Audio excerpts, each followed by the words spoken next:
16व्या शतकामध्ये जन्मलेले आचार्यवर श्रीमदजी तारण मंडलाचार्यजी महाराज यांची जन्मजयंती महामहोत्सव आम्ही सर्व लोक साजरी करत आहोत।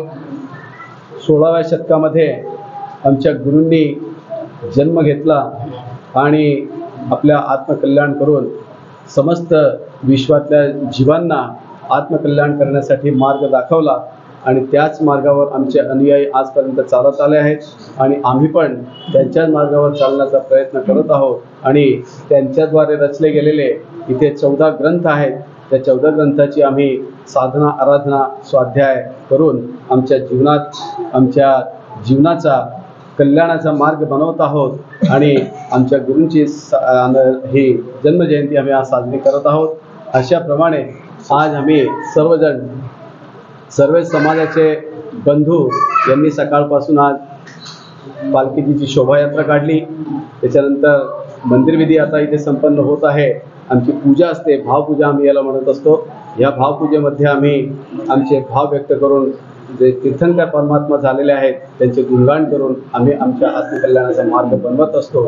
आणि अशाच प्रकारे याच्यानंतर आमची सर्व समाज बांधवांसाठी एक पात्रभावना आम्ही ज्याला म्हणतो, प्रसाद भंडारा ज्याला आपण मराठीमध्ये म्हणू शकतो, अशी आमची व्यवस्था आहे।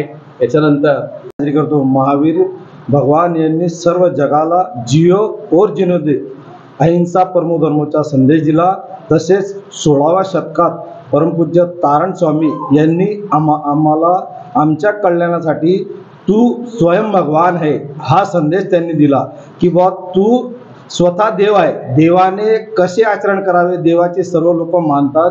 देव हा सर्व जगाला सुखी ठेवतो, धर्माच्या मार्गावर आणतो। तर आमच्या तारण दिगंबर महाराजांनी 16व्या शतकात जन्म घेऊन एक दिव्य संदेश आम्हाला दिला आहे की तू स्वयं भगवान आहे।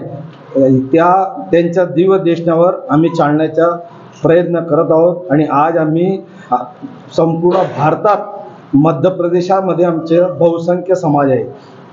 18 डिसेंबर 19 डिसेंबर आणि आज 30 डिसेंबर या 3 दिवसीय रत्न महोत्सव म्हणून सर्व भारतामध्ये आमच्या परमपूज्य गुरुदेवांची जन्मजयंती फार उत्साहात आम्ही सर्व भाविकगण मनवतो आहेत।